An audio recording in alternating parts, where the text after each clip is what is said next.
Good morning, dear children. A pleasant welcome to today's class. Dear children, in the last class, we have discussed about Euclid's postulates and solved the first main from the exercise 2.2. In today's class, let's continue the same exercise 2.2 based on Euclid's axioms and postulates.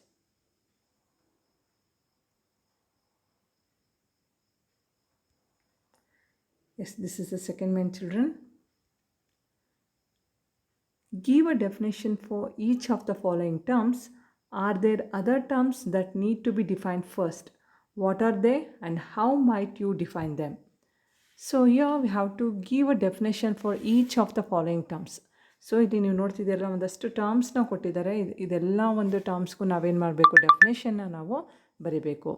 ಹಾಗಾದರೆ ಈ ಡೆಫಿನೇಷನ್ನ ಬರೀಲಿಕ್ಕೆ ಯಾವುದಾದ್ರೂ ಇನ್ನೊಂದಷ್ಟು ಟರ್ಮ್ಸ್ನ ನಾವು ಫಸ್ಟೇ define ಮಾಡ್ಕೋಬೇಕಾ, ಅಂದರೆ ಫಸ್ಟೇ ಅದ್ರ ಬಗ್ಗೆ ನಮಗೆ ನಾಲೆಡ್ಜ್ ಗೊತ್ತಿರಬೇಕಾ ಅಂತ ಇಲ್ಲಿ ಕೇಳಿದ್ದಾರೆ. Are there other terms that need to be define first, ಅಂದರೆ ಈ ಕೊಟ್ಟಿರೋ ಟರ್ಮ್ಸ್ನ ಡಿಫೈನ್ ಮಾಡೋ ಮುಂಚೆ ಬೇರೆ ಯಾವುದಾದ್ರೂ ಟರ್ಮ್ಸ್ನ ನಾವು ಮೊದಲೇ ಡಿಫೈನ್ ಮಾಡ್ಕೋಬೇಕಾ. What are they and how might you define them. ಹಾಗಾದರೆ ಯಾವ್ದು ಅದನ್ನು ನೀವು ಯಾವ ರೀತಿ ಡಿಫೈನ್ ಮಾಡ್ತೀರಾ ಅಂತ. ಸೊ ಯಾವುದಾದ್ರು ಕೊಟ್ಟಿದ್ದಾರೆ ಇಲ್ಲಿ, parallel lines, perpendicular lines, line segment, radius of a circle, square. So ಹಾಗಾದರೆ ಈ 5 ಟರ್ಮ್ಸನ್ನು ನಾವು ಡಿಫೈನ್ ಮಾಡೋ ಮುಂಚೆ ನಾವು ಬೇರೆ ಯಾವುದಾದ್ರೂ ಒಂದು ಟರ್ಮ್ಸನ್ನ ನಾವು ಡಿಫೈನ್ ಮಾಡ್ಕೋಬೇಕಂದ್ರೆ ಹೌದು. So yes, there are other terms which need to be defined first. So ಈ ಒಂದು 5 ಟರ್ಮ್ಸ್ ಏನು ಕೊಟ್ಟಿದ್ದಾರಲ್ಲ, ಎಲ್ಲ ಟರ್ಮ್ಸನ್ನ ಡಿಫೈನ್ ಮಾಡೋ ಮುಂಚೆ ಒಂದಷ್ಟು ಟರ್ಮ್ಸ್ ಇದೆ, ಅದನ್ನು ನಾವು ಫಸ್ಟ್ ಏನು ಮಾಡ್ಕೋಬೇಕು, ಡಿಫೈನ್ ಮಾಡ್ಕೋಬೇಕು. ಸೊ ಹಾಗಾದರೆ ಯಾವುದು ಮಕ್ಕಳ ಅದು? Plane, point, line.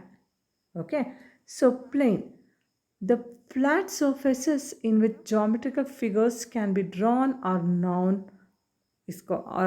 or plane. Flat surfaces in which geometrical figures can be drawn are known or plane. So ಒಂದು ಫ್ಲ್ಯಾಟ್ ಸರ್ಫೇಸ್ನ ನಾವೇನಂತ ಹೇಳ್ತೇವೆ, ಸೊ ಜಾಮೆಟ್ರಿಕಲ್ ಫಿಗರ್ಸ್ ಇರುವ ಒಂದು ಫ್ಲ್ಯಾಟ್ ಸರ್ಫೇಸ್ನ ನಾವು ಪ್ಲೇನ್ ಅಂತ ಕರಿತೇವೆ. A plane surface is a surface which lies evenly with the straight lines on itself. So ಇದು ನಾವು ಆಲ್ರೆಡಿ ಕಲ್ತಿದ್ವಿ ಅದಲ್ವಾ. So plane surface is a surface which lies evenly with the straight lines on itself. So straight lines ಮೇಲೆ ಏನಾಗುತ್ತೆ, ಈ ಒಂದು plane surface lie ಆಗುತ್ತೆ, ಹೌದಲ್ವಾ. So a flat surface in which geometrical figures can be drawn. So ಒಂದು geometrical ಫಿಗರ್ಸ್ನ ನಾವು ಒಂದು ಫ್ಲ್ಯಾಟ್ ಸರ್ಫೇಸ್ ಮೇಲೆ ಡ್ರಾ ಮಾಡ್ಕೋತೀವಲ್ಲ, ಅದನ್ನು ನಾವು we are going to call it as plane. So for example, plane ಅಂದರೆ ಯಾವ್ದು ಹೇಳ್ಬೋದು ನಾವು? Surface of a book plane, surface of a board plane.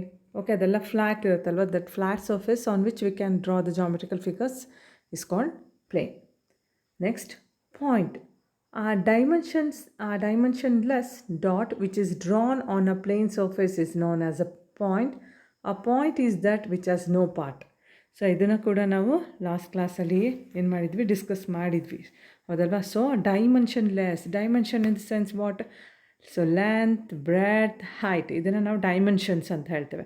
So plane ಫಿಗರಿಗೆ it is having only 2 dimensions, that is length and breadth. Solid ಫಿಗರ್ಸಿಗೆ 3 dimensions ಇರುತ್ತೆ, ಯಾವುದಾದ್ರು length, breadth and height. So dimensionless ಅಂದರೆ dot ನಾವೊಂದು ಏನು ಇದೆಯಲ್ಲ, ಅದಕ್ಕೆ length ಇರೋದಿಲ್ಲ, ಬ್ರೆಡ್ತು ಇರೋದಿಲ್ಲ, ಹೈಟ್ ಕೂಡ ಇರೋದಿಲ್ಲ. So a dimensionless dot which is drawn on a plane surface. So dimensionless ಡಾಟ್ನ ನಾವು ಪ್ಲೇನ್ ಸರ್ಫೇಸ್ ಮೇಲೆ ಏನು ಮಾಡ್ಬೋದು, ಡ್ರಾ ಮಾಡ್ಬೋದು, ಹೌದಲ್ವ ಮಕ್ಕಳ. ಸೊ ಆ point that is which has no part. A point is that which has no part. So ಯಾವುದೇ ಒಂದು ಪಾರ್ಟ್ ಅಂದರೆ ಲೆಂತ್, ಬ್ರೆಡ್ತ್, ಹೈಟ್ 3 ಕೂಡ ಇರೋದಿಲ್ಲ, ಅದನ್ನು ನಾವೇನಂತ ಕರಿತೇವೆ? We are going to call it as what a point. So next, line. A collection of points that has only length and no breadth is known as line, and it can be extended on both the directions. A line is breadthless length. ನೋಡಿ, a collection of points that has only length. So ನೋಡಿ, ಎಲ್ಲ ಎಲ್ಲ ಪಾಯಿಂಟ್ನ ನಾವು ಏನು ಮಾಡ್ಬೋದು, ಒಂದು join ಮಾಡಿದ್ರೆ will get what one line, ಹೌದಲ್ವಾ. ಸೊ ನೋಡಿ, ಈ ರೀತಿ ಜಸ್ಟ್ ಈ ರೀತಿ ಹಲವಾರು ಪಾಯಿಂಟ್ಸ್ ಇದೆ ಅಂತ ಅಂದ್ಕೊಳ್ಳೋಣ. ಓಕೆ, ಕಲೆಕ್ಷನ್ ಆಫ್ ಪಾಯಿಂಟ್ಸ್, ಎಲ್ಲ ಇನ್ನೂ ಒಂದಷ್ಟು ಪಾಯಿಂಟ್ಸ್ ಈ ರೀತಿ ಒಂದು ಲೈನ್ ಮೇಲಿದೆ. ಎಲ್ಲ ಕಲೆಕ್ಷನ್ನ ನಾವೇನಂತ ಹೇಳ್ತೇವೆ? We are going to call it as a line. ಆ ಲೈನ್ ಆ್ಯಸ್ ಓನ್ಲಿ ಲೆಂತ್, ಲೈನಿಗೆ ಬರೀ ಲೆಂತ್ ಇರುತ್ತೆ, ಏನಿರೋದಿಲ್ಲ, ಬ್ರೆಡ್ತ್ ಇರೋದಿಲ್ಲ. ಓಕೆ, ಸೊ ಆ line which has length and no breadth. And it can be extended on both the direction. ಮತ್ತು ಒಂದು ಲೈನನ್ನು ನಾವು ಎರಡು ಕಡೆ ಏನು ಮಾಡ್ಬೋದು ಮಕ್ಕಳ, ಈ ರೀತಿಯಾಗಿ ಎಕ್ಸ್ಟೆಂಡ್ ಮಾಡ್ಕೋಬೋದು. We can extend on both the direction. ಎರಡು ಕಡೆ ನಾವು ಏನು ಮಾಡ್ಬೋದು, ಎಕ್ಸ್ಟೆಂಡ್ ಮಾಡ್ಕೊಳ್ಬೋದು.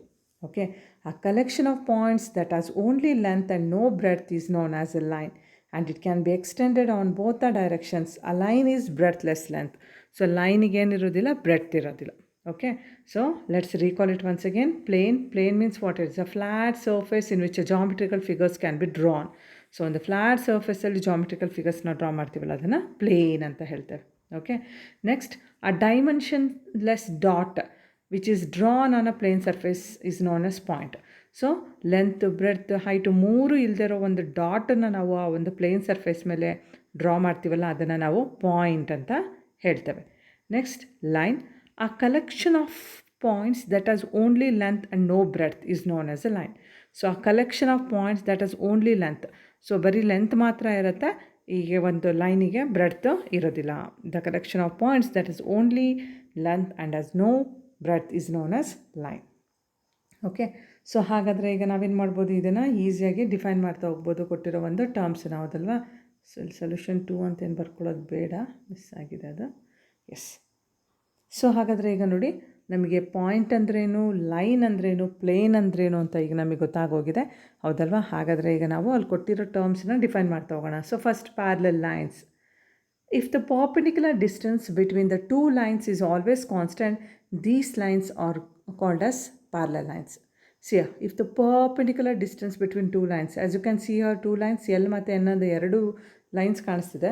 ಈ ಎರಡರ ನಡುವೆ ಏನು ಮೆಷರ್ಮೆಂಟ್ ಇದೆಯಲ್ಲ, ಡಿಸ್ಟೆನ್ಸು, ನೀವು ಯಾವ ಸೈಡಲ್ಲಿ ಯಾವ ಒಂದು ಡೈರೆಕ್ಷನಲ್ಲಿ ನೀವು ತೊಗೊಂಡ್ರೂ ಕೂಡ ಏನಿರಬೇಕು, ಸೊ ಇದು ಕಾನ್ಸ್ಟೆಂಟ್ ಇರಬೇಕು. Okay, so the perpendicular distance between the two lines is always constant. Perpendicular distance ಅಂದರೆ ಎಕ್ಸಾಕ್ಟ್ಲಿ ಈ ರೀತಿಯಾಗಿ 90 ಡಿಗ್ರಿ ಆಗಿರೋ ಒಂದು ಲೈನ್. ಸೊ ಹೀಗೆಲ್ಲ ತೊಗೊಂಡ್ರೆ ಏನಾಗುತ್ತೆ, ನಮಗೆ ಬೇರೆ ಬೇರೆ ಮೆಷರ್ಮೆಂಟ್ ಬರುತ್ತೆ. ಹಾಗಾಗಿ the perpendicular distance between the two lines, ಈ ಲೈನಿಗೆ ಎಕ್ಸಾಕ್ಟ್ಲಿ 90 ಡಿಗ್ರಿ ಏನು ಡ್ರಾ ಮಾಡುತ್ತಲ್ಲ, ಆ ಒಂದು ಲೈನನ್ನು ಪರ್ಪೆಂಡಿಕ್ಯುಲರ್ ಲೈನ್ ಅಂತ ಹೇಳ್ತೇವೆ. The perpendicular distance between the two lines is always constant. Constant ಅಂದರೆ ಏನು, ಫಿಕ್ಸ್ಡ್, ಸೇಮ್ ಇರಬೇಕು. ಅದನ್ನು ನಾವು ಪ್ಯಾರಲಲ್ ಲೈನ್ಸ್ ಅಂತ ಹೇಳ್ತೇವೆ. In other words, we may say that the lines which never intersect each other are called parallel lines. So ನಾವು ಇನ್ನೂ ಒಂದು ರೀತಿಯಲ್ಲಿ ಹೇಳ್ಬೋದು ಪ್ಯಾರಲಲ್ ಲೈನ್ಸನ್ನ, the lines which never intersect each other. So ನೋಡಿ, ಈ ಎರಡು ಲೈನ್ ಇದೆಯಲ್ಲ, ನೀವು ಎಷ್ಟೇ ಏನು ಮಾಡಿ ಎಕ್ಸ್ಟೆಂಡ್ ಮಾಡ್ಕೊಳ್ತಾ ಹೋಗಿ, ಅಂದರೆ ಅದನ್ನು ನೀವು ಎಕ್ಸ್ಟೆಂಡ್ ಮಾಡ್ತಾ ಹೋದ್ರೂ ಕೂಡ ಏನಾಗಲ್ಲ, ಒಂದಕ್ಕೊಂದು ನೀವು ಎಷ್ಟೇ ದೂರ ಎಕ್ಸ್ಟೆಂಡ್ ಮಾಡಿದ್ರೂ ಒಂದಕ್ಕೊಂದು ಏನಾಗಲ್ಲ, ಇಂಟರ್ಸೆಕ್ಟ್ ಆಗಲ್ಲ. ಆ ರೀತಿಯ ಲೈನ್ಸ್ನ ನಾವು ಪ್ಯಾರಲಲ್ ಲೈನ್ಸ್ ಅಂತ ಹೇಳ್ತೇವೆ. Okay, so to define a parallel line, we must know about point, lines and distance between lines and point of intersection. So ಹಾಗಾದರೆ ಪ್ಯಾರಲಲ್ ಲೈನನ್ನು ಡಿಫೈನ್ ಮಾಡೋದಕ್ಕೆ ನಮ್ಗೆ ಏನೇನೆಲ್ಲ ಗೊತ್ತಿರಬೇಕು, ಪಾಯಿಂಟ್ ಅಂದರೆ ಏನಂತ ಗೊತ್ತಿರಬೇಕು ಹೌದಲ್ವಾ. ಸೊ ಆ್ಯಂಡ್ ಲೈನ್ಸ್ ಅಂದರೆ ಏನಂತ ಗೊತ್ತಿರಬೇಕು, ದ ಡಿಸ್ಟೆನ್ಸ್ ಬಿಟ್ವೀನ್ ಲೈನ್ಸ್ ಅಂದ್ರೇನು, ಆ್ಯಂಡ್ ಪಾಯಿಂಟ್ ಆಫ್ ಇಂಟರ್ಸೆಕ್ಷನ್ ಅಂದ್ರೇನು ಅನ್ನೋದು ನಮಗೆ ಗೊತ್ತಿರಬೇಕು. ಸೊ ಇಂಟರ್ಸೆಕ್ಷನ್ ಅಂದರೆ ನಾನು ಹೇಳಿದೆ, ಎರಡು ಲೈನು ನೋಡಿ. ಸೊ ಇದೊಂದು ಲೈನು, ಇನ್ನೊಂದು ಲೈನು, ಇಲ್ಲಿ ಪರ್ಪೆಂಡಿಕ್ಯುಲರ್ ಡಿಸ್ಟೆನ್ಸು ನಮಗೆ ಸೇಮ್ ಇದ್ದರೆ ಇದೆಷ್ಟೇ ದೂರ ನೀವು ಎಕ್ಸ್ಟೆಂಡ್ ಮಾಡಿದ್ರೂ ಏನಾಗೋದಿಲ್ಲ, ಮೀಟ್ ಆಗೋದಿಲ್ಲ. ಸೊ ಈ ಒಂದು ಪರ್ಪೆಂಡಿಕ್ಯುಲರ್ ಡಿಸ್ಟೆನ್ಸ್ ಸೇಮ್ ಇಲ್ಲ, ಈ ರೀತಿ ನೋಡಿ, ಇಲ್ಲಿ ಜಾಸ್ತಿ ಇದೆ, ಇಲ್ಲಿ ಕಡಿಮೆ ಇದೆ, ಇನ್ನೂ ಕಡಿಮೆ ಇದೆ. ಸೊ ಇದನ್ನು ಎಕ್ಸ್ಟೆಂಡ್ ಮಾಡಿದಾಗ ಏನಾಗುತ್ತೆ, ಇದು ಯಾವುದೋ ಒಂದು ಪಾಯಿಂಟಲ್ಲಿ ಮೀಟ್ ಆಗಿಬಿಡುತ್ತೆ. ಸೊ ಈ ರೀತಿ ಮೀಟ್ ಆದರೆ ಅದನ್ನು ನಾವು ಪ್ಯಾರಲಲ್ ಲೈನ್ಸ್ ಅಂತ ಹೇಳೋದಿಲ್ಲ. Okay, so the distance between the two lines is always constant. The perpendicular distance between two lines is always constant. We are going to call it as parallel lines, or in other words, the lines which never intersect each other are called parallel lines. Next, perpendicular lines. Two lines intersect each other at 90 degree. ಈಗಿನ ಹೇಳಿದೆ perpendicular meaning ಏನಂತ. So ಎರಡು line 90 ಡಿಗ್ರಿಯಲ್ಲಿ intersect ಆದರೆ ಅದನ್ನು ನಾವೇನಂತ ಹೇಳ್ತೀವಿ, we are going to call it as what, perpendicular lines. If two lines intersect each other at 90 degree, these are called perpendicular lines. We need to define line and angle before defining perpendicular lines. ನೋಡಿ, perpendicular ಲೈನ್ಸ್ನ define ಮಾಡೋ ಮುಂಚೆ ನಾವು first ಏನು define ಮಾಡ್ಕೋಬೇಕು ಹೇಳಿ, lines ಅಂದರೆ ಏನಂತ ಗೊತ್ತಿರಬೇಕು ಹೌದಲ್ವಾ. ಆ್ಯಂಡ್ ಆ್ಯಂಗಲ್ 90 ಡಿಗ್ರಿ ಅಂತ ಹೇಳಿದ್ವಿ. ಸೊ ಆ್ಯಂಗಲ್ ಅಂದರೆ ಏನು ಅಂತ ಗೊತ್ತಿರಬೇಕು. If two lines intersect each other at 90 degree, these are called perpendicular lines. We need to define line and angle before defining perpendicular lines. So ಇಲ್ಲಿ ಆ್ಯಂಗಲ್ ನೋಡಿ, angle ಬಗ್ಗೆ ಫಸ್ಟೇ ನಮಗೆ ಗೊತ್ತಿರಬೇಕು, 90 ಡಿಗ್ರಿ. ಯಾವ್ಯಾವ ಥರದ ಆ್ಯಂಗಲ್ ಇದೆ, 0 degree, 10 degree, 30 degree, totally 360 degree, ಹೌದಲ್ವಾ? ಆ್ಯಂಗಲ್ ಬಗ್ಗೆ ಐಡಿಯಾ ಗೊತ್ತಿರಬೇಕು, ಆ್ಯಂಗಲ್ಸ್ ಬಗ್ಗೆ ನಾಲೆಡ್ಜ್ ಇರಬೇಕು, ಆ್ಯಂಡ್ ಲೈನ್ ಬಗ್ಗೆ ನಾಲೆಡ್ಜ್ ಇದ್ದರೆ ನಾವು ಏನು ಮಾಡ್ಬೋದು, ಈ ಒಂದು ಪರ್ಪೆಂಡಿಕ್ಯುಲರ್ ಲೈನ್ಸನ್ನು ಈಸಿಯಾಗಿ ಡಿಫೈನ್ ಮಾಡ್ಬೋದು. Okay, next line segment. A straight line drawn from any point to any other point is called line segment. ನೋಡು, ಸೊ ಒಂದು ಸ್ಟ್ರೈಟ್ ಲೈನ್, ಒಂದು ಪಾಯಿಂಟಿಂದ ಇನ್ನೊಂದು ಪಾಯಿಂಟಿಗೆ ಏನು ಲೈನ್ನ ಡ್ರಾ ಮಾಡ್ತೀವಲ್ಲ ಅದನ್ನು ಲೈನ್ ಸೆಗ್ಮೆಂಟ್ ಅಂತ ಹೇಳ್ತಾರೆ. To define line segment we must know about point and line segment. ನೋಡಿ, ನಮಗೆ ಲೈನ್ ಸೆಗ್ಮೆಂಟ್ನ ಡಿಫೈನ್ ಮಾಡಬೇಕಂದ್ರೆ ನಮಗೇನು ಗೊತ್ತು? ಲೈನ್ ಅಂದ್ ಪಾಯಿಂಟ್ ಅಂದರೆ ಏನಂತ ಗೊತ್ತಿರಬೇಕು, ಆ್ಯಂಡ್ ಲೈನ್ ಅಂದರೆ ಏನಂತ ನಮಗೆ ಗೊತ್ತಿರಬೇಕು. ಸೊ ಪಾಯಿಂಟು, ಲೈನು ಮತ್ತು ಲೈನ್ ಸೆಗ್ಮೆಂಟ್ ಅಂದರೆ ಏನಂತ ನಮಗೆ ಗೊತ್ತಿರಬೇಕು ಮಕ್ಕಳ. Next, radius of a circle. It is a distance between the center of a circle to any point lying on the circle. ಹೌದಾ? ಸೊ ಸೆಂಟರಿಂದ ಸರ್ಕಲ್ ಮೇಲೆ ಲೈ ಆಗುತ್ತಲ್ಲ ಆ ಪಾಯಿಂಟನ್ನು, ಆ ಲೈನನ್ನು, ಆ ಲೈನ್ ಸೆಗ್ಮೆಂಟ್ನ ನಾವೇನಂತ ಹೇಳ್ತೇವೆ? We are going to call it as radius. ನೋಡಿ, ಇದು ಸೆಂಟರ್. ಸೊ ಇಲ್ಲಿ ನೋಡಿ, ಸರ್ಕಲ್ ಮೇಲೆ ಒಂದು ಲೈನ್ನ ಹಿಂಗೆ ಡ್ರಾ ಮಾಡ್ತಾ ಇದ್ದೀನಿ. ಇದೆಲ್ಲವೂ ಕೂಡ ಏನು? ರೇಡಿಯಸ್ಸೇ. ಇದೆಲ್ಲವೂ ಕೂಡ ರೇಡಿಯಸ್ಸೇ, ಹೌದಲ್ವಾ? So radii is the plural form of radius. ಒಂದಿದ್ರೆ ರೇಡಿಯಸ್ ಹೇಳ್ತೀವಿ, ಸೊ ಒಂದಕ್ಕಿಂತ ಜಾಸ್ತಿ ಇದ್ದರೆ ಅದನ್ನು ರೇಡಿಯೈ ಅಂತ ಹೇಳ್ತೇವೆ. So if the distance between the center of a circle to any point lying on the circle is called radius, to define the radius of a circle we must know about point and circle. ಹಾಗಾದರೆ ನಾವು radius ಬಗ್ಗೆ ನಾವು first define ಮಾಡಬೇಕಂದ್ರೆ ನಮಗೆ point ಅಂದ್ರೇನು, circle ಅಂದ್ರೇನು ಅಂತ ಗೊತ್ತಿರಬೇಕು, ಹೌದಲ್ವಾ? ನೋಡಿ, ನಾವು ಈಗ ಸುಮ್ಮನೆ ಡೈರೆಕ್ಟಾಗಿ ನಾವು ರೇಡಿಯಸ್ ಆಫ್ ಅ ಸರ್ಕಲ್ ಅಂದ್ರೇನು ಅಂತ ಹೇಳಿಬಿಡ್ತೀವ? ಇಲ್ಲ. ಸೊ ರೇಡಿಯಸ್ ಆಫ್ ಅ ಸರ್ಕಲ್ನ ಎಕ್ಸ್ಪ್ಲೇನ್ ಮಾಡೋ ಮುಂಚೆ ನಮಗೇನು ಗೊತ್ತಿರಬೇಕು? ಸೊ ಸರ್ಕಲ್ ಅಂದರೆ ಏನಂತ ಗೊತ್ತಿರಬೇಕು, ಆ್ಯಂಡ್ ಪಾಯಿಂಟ್ ಅಂದರೆ ಏನು ಅಂತ ಗೊತ್ತಿರಬೇಕು. ಆವಾಗಷ್ಟೇ ಇದು ಅರ್ಥ ಆಗುತ್ತೆ ನಿಮಗೆ, ಹೌದಲ್ವಾ? ಸೊ ನೋಡಿ, ಇದು ಯಾವುದೇ ಡೆಫಿನೇಷನ್ಸ್ನ ಎಕ್ಸ್ಪ್ಲೇನ್ ಮಾಡೋ ಮುಂಚೆ ಫಸ್ಟು ನಮಗೆ ಪ್ಲೇನು, ಪಾಯಿಂಟು, ಲೈನ್ ಅಂದರೆ ಏನಂತ ಗೊತ್ತಿರಬೇಕು. Okay, next, square. A square is a quadrilateral having all the sides equal to length and all the angles are of same measure, that is 90 degree. To define a square, we must know about quadrilateral side and angle. ನೋಡಿ, so square ಅಂದರೆ ನಮ್ಮೆಲ್ಲರಿಗೂ ಗೊತ್ತು, ಇದೊಂದು quadrilateral. Quadrilateral ಅಂದ್ರೇನು? Geometrical figure bounded by 4 sides. ಯಾವ geometrical figure 4 sides ಇರುತ್ತಲ್ಲ ಅದನ್ನು ನಾವು ಏನಂತ ಹೇಳ್ತೇವೆ? ಕ್ವಾಡ್ರಿಲ್ಯಾಟ್ರಲ್ ಅಂತ ಹೇಳ್ತೇವೆ. ಸೊ ಯಾವ ಕ್ವಾಡ್ರಿಲ್ಯಾಟ್ರಲಲ್ಲಿ 4 ಸೈಡ್ಸ್ ಈಕ್ವಲ್ ಇರುತ್ತೆ ಆ್ಯಂಡ್ 4 ಆ್ಯಂಗಲ್ಲು ಏನು 90 ಡಿಗ್ರಿಗೆ ಸಮ ಆಗಿರುತ್ತೆ, ಅದನ್ನು ನಾವು ಸ್ಕ್ವೇರ್ ಅಂತ ಹೇಳ್ತೀವಿ. ಹಾಗಾದರೆ ಟು ಡಿಫೈನ್ ಸ್ಕ್ವೇರ್, ಸೊ ನಮಗೆ ಸ್ಕ್ವೇರ್ ಡಿಫೈನ್ ಮಾಡಬೇಕಂದ್ರೆ ಮೊದಲಿಗೆ ನಮಗೇನು ಗೊತ್ತಿರಬೇಕು? V must know about quadrilateral side and angle. Okay, so ನಾವು ಸ್ಕ್ವೇರ್ನ ಡಿಫೈನ್ ಮಾಡ್ತಿದ್ದೀವಿ ಅಂದರೆ ನಮಗೆ ಮೊದಲಿಗೆ ಏನು ಗೊತ್ತಿರಬೇಕು? ಕ್ವಾಡ್ರಿಲ್ಯಾಟ್ರಲ್ ಅಂದರೆ ಏನಂತ ಗೊತ್ತಿರಬೇಕು, ಸೈಡ್ ಅಂದರೆ ಏನಂತ ಗೊತ್ತಿರಬೇಕು, ಆ್ಯಂಗಲ್ ಅಂದರೆ ಏನು ಅಂತ ಗೊತ್ತಿರಬೇಕು ಮಕ್ಕಳು. Okay, clear? Yes. Next, exercise 2.2. This is, make it 2.2 children. This is 2.2, right? Okay, exercise 2.2, question 3, third main children. Consider two postulates given below. ಎರಡು postulate ಕೊಟ್ಟಿದ್ದ ನೋಡಿ. Given any two distinct points A and B, there exists a third point C which is in between A and B. ನೋಡಿ, ಎರಡು point ಕೊಟ್ಟಿದ್ದಾರೆ, A and B ಅನ್ನೋದು. ಆ ಎರಡು ಪಾಯಿಂಟಿನ ನಡುವೆ ಥರ್ಡ್ ಪಾಯಿಂಟ್ ಸಿ ಅನ್ನೋದಿದೆ. ಅದು ಆ ಎ ಆ್ಯಂಡ್ ಬಿ ಮೇಲೆ, ಆ ಎ ಆ್ಯಂಡ್ ಬಿ ಏನಿದೆಯಲ್ಲ ಎರಡು ಪಾಯಿಂಟು, ಆ ಒಂದು ಲೈನನ್ನು ನಾವು ಜಾಯಿನ್ ಮಾಡಿದ್ರೆ ಆ ಸಿ ಅನ್ನೋದು ಆ ಎ ಆ್ಯಂಡ್ ಬಿ ಮಧ್ಯದಲ್ಲಿ ಲೈನ್ ಮೇಲಿದೆ ಅಂತ ನಾನು ಇಲ್ಲಿ ಹೇಳಿದೆ. ಸೊ ಸೆಕೆಂಡ್ ಪಾಸ್ಯುಲೇಟ್ ಏನು ಹೇಳ್ತಾ ಇದೆ? There exist at least 3 points that are not on the same line. ನೋಡಿ, so there exist at least 3 points that are not on the same line. So at least 3 points same line ಮೇಲೆ ಇರೋದಿಲ್ಲ. So there exist at least 3 points that are not on the same line ಅಂತ ಹೇಳ್ತಿದ್ದಾರೆ. Do this postulates contain any undefined terms. ಈ ಎರಡು ಪಾಸ್ಯುಲೇಟಲ್ಲಿ ಯಾವುದಾದ್ರು undefined terms ಇದೆಯಾ ಅಂತ ಹೇಳಬೇಕು. R this postulate consistent. So ಇದು ಪಾಸ್ಯುಲೇಟ್ ಕನ್ಸಿಸ್ಟೆಂಟ್ ಅಂದರೆ ಏನಂತ ಹೇಳ್ಕೊಟ್ಟಿದ್ದೆ ನಾನು. So a system of axiom is consistent when it is holds good for axioms. ಈ ಆಕ್ಸಿಮ್ಸ್ ಅಂದರೆ ಏನಂತ ಕಲ್ತಿದ್ದೀವಲ್ಲ ಅದೆಲ್ಲ ಹೋಲ್ಡ್ಸ್ ಗುಡ್ ಆದರೆ ಅದನ್ನು ಕನ್ಸಿಸ್ಟೆಂಟ್ ಅಂತ ಹೇಳ್ತೇವೆ. So do they follow from Euclid postulates explain. ಇವೇನಾದರೂ ಈ ಎರಡು ಪಾಸ್ಯುಲೇಟು ಯೂಕ್ಲಿಡ್ ಪಾಸ್ಯುಲೇಟ್ಸ್ನ ಫಾಲೋ ಮಾಡ್ತಿದೆಯಾ, ಎಕ್ಸ್ಪ್ಲೇನ್ ಮಾಡಿ ಅಂತ ಹೇಳಿದ್ದಾರೆ. Yes, these postulates contain undefined terms such as point and line. So ಈ ಒಂದು ಪಾಸ್ಯುಲೇಟ್ಸಲ್ಲಿ ಅನ್ಡಿಫೈನ್ಡ್ ಟರ್ಮ್ಸ್ ಇದೆ. ಯಾವುದು ಅನ್ಡಿಫೈನ್ಡ್ ಟರ್ಮ್ಸು? ಪಾಯಿಂಟ್ ಮತ್ತೇನು? ಲೈನ್. ಪಾಯಿಂಟ್ ಅನ್ನೋದು ಒಂದು ಅನ್ಡಿಫೈನ್ಡ್ ಟರ್ಮ್ಸು, ಲೈನ್ ಅನ್ನೋದು ಕೂಡ ಏನು ಅನ್ಡಿಫೈನ್ಡ್ ಟರ್ಮ್. ಸೊ ನಿಮ್ಮೆಲ್ಲರಿಗೂ ಗೊತ್ತಿದೆ point and line and plane are the undefined terms in Euclid's geometry. Okay, so point and line are the undefined terms. Also these postulates are consistent because they deal with the two different situation. ಇದನ್ನು consistent ಅಂತ ಹೇಳ್ಬೋದು because ಅದು ಎರಡು different situations ಜೊತೆ deal ಆಗ್ತಾಯಿದೆ.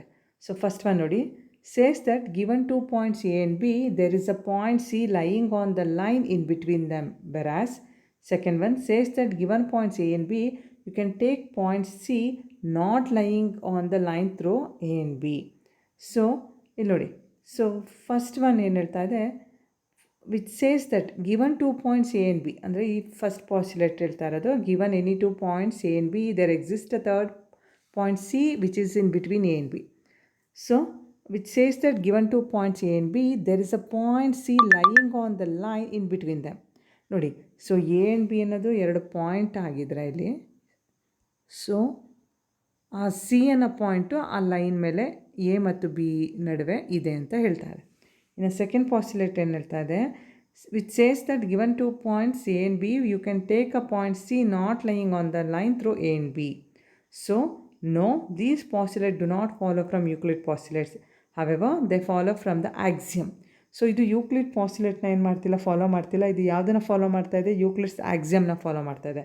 So given 2 distinct points there is a unique line that passes through them. ನೋಡಿ, ಎರಡು distinct points ಇದೆ, ಅದರ ಮೂಲಕ ಎಷ್ಟು ಲೈನ್ ಹೋಗುತ್ತೆ, ಒಂದು unique line which passes through them. Given 2 distinct points there is a unique line that passes through them. ನೋಡಿ, ಈ ಎರಡು ಪಾಯಿಂಟ್ಸ್ ಮೂಲಕ ನಮಗೆ ಯುನೀಕ್ ಅಂದರೆ ಏನು, ಡಿಫ್ರೆಂಟ್ ಲೈನ್ಸ್ ಏನಾಗುತ್ತೆ, ಪಾಸ್ ಆಗುತ್ತೆ. ನೋಡಿ, ಎರಡು ಪಾಯಿಂಟ್ ಇದೆ ಅಂದರೆ ಇದ್ರ ಮೂಲಕ ಒಂದು ಲೈನ್ ಹೋಗುತ್ತಾ, ಈ ಎರಡು ಪಾಯಿಂಟ್ ಮೂಲಕ ನಾವೇನು ಮಾಡ್ಬೋದು, ಯುನೀಕ್ ಲೈನ್ಸ್ನ ಏನು ಮಾಡ್ಬೋದು, ಪಾಸ್ ಮಾಡ್ಬೋದು. ಹೌದಲ್ವಾ? Clear?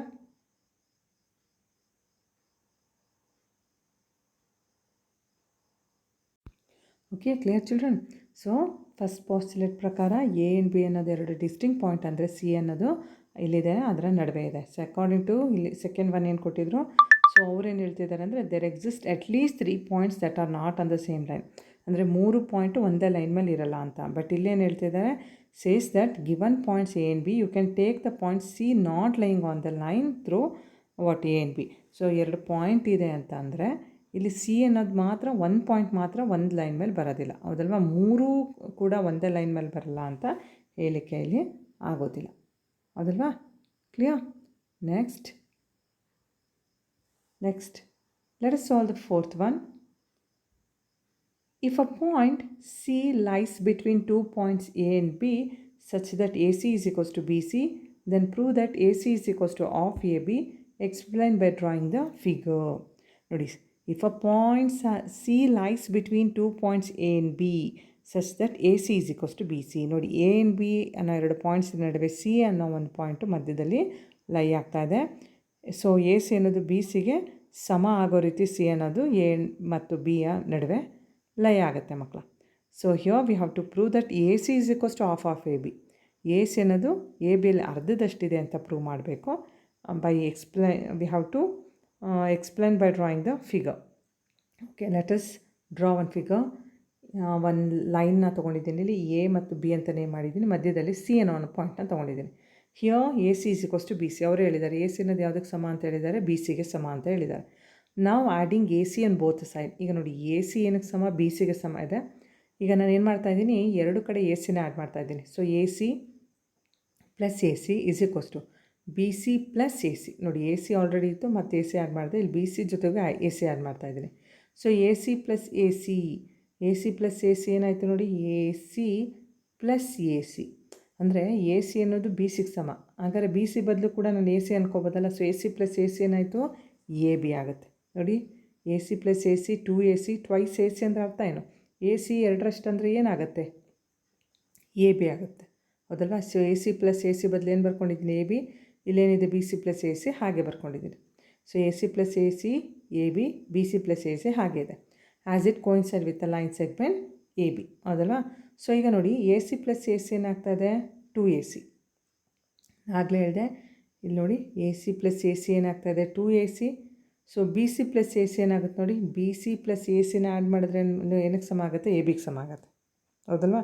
So A C plus A C, A C plus A C, 2AC ನೋಡಿ, A C plus A C 2AC, B C plus A C A ಬಿಗೆ ಸಮ. If equals are already equal, the wholes are equal. ಹೌದಲ್ವಾ? ಈಕ್ವಲ್ಸ್ನ ಈಕ್ವಲ್ಸಿಗೆ add ಮಾಡಿದ್ರೆ wholes ಕೂಡ equal ಆಗುತ್ತೆ according to Axiom 1. So A C is equals to 2ನ ಇಲ್ಲಿಗೆ ತರೋಣ, ಏನಾಗುತ್ತೆ 2/1 ಈ ಕಡೆ ಬಂದರೆ ಈಕ್ವಲ್ಸ್ ದ್ಯಾಟ್ ಈ ಕಡೆ ಬಂದರೆ ಏನಾಗುತ್ತೆ 1/2 ಆಗುತ್ತೆ. So which implies A C is equals to 1/2 A B. So which implies A C is equals to 1/2 A B. So ಇನ್ನೊಂದು ಸರಿ ನೋಡ್ಕೊಳ್ಳಿ, ಎ ಸಿ ಬಿ ಸಿಗೆ ಸಮ. ಓಕೆ, ಎರಡು ಕಡೆಗೂ ಎ ಸಿನ ಆ್ಯಡ್ ಮಾಡ್ತಾಯಿದ್ದೀವಿ. So A C plus A C is equals to B C plus A C. As we all know, B C plus A ಸಿನ ಆ್ಯಡ್ ಮಾಡಿದ್ರೆ ಏನಕ್ಕೆ ಸಮ? ಎ ಬಿಗೆ ಸಮ. ನೋಡಿ, ಬಿ ಸಿ ಪ್ಲಸ್ ಎ ಸಿನ ಆ್ಯಡ್ ಮಾಡಿದ್ರೆ ಏನಕ್ಕೆ ಸಮ ಆಗುತ್ತೆ ನೋಡಿ? ಬಿ ಸಿ ಪ್ಲಸ್ ಎ ಸಿನ ಆ್ಯಡ್ ಮಾಡಿದ್ರೆ which is equals to what? A B. ಈಗ ನೋಡಿ, A C plus A C ಏನಾಯಿತು? 2AC. B C plus A C ಏನಕ್ಕೆ ಸಮ ಅಂತ ಇಲ್ಲಿ ಪ್ರೂವ್ ಮಾಡ್ಕೊಂಡಿದ್ದೀವಿ? ಎ ಬಿಗೆ ಸಮ. ಹೌದಾ? So A C is equals to 2/1 ಈ ಕಡೆ ಬಂದರೆ ಏನಾಯಿತು? 1/2 ಎ ಬಿ ಆಯಿತು. A C is equals to 1/2 A B.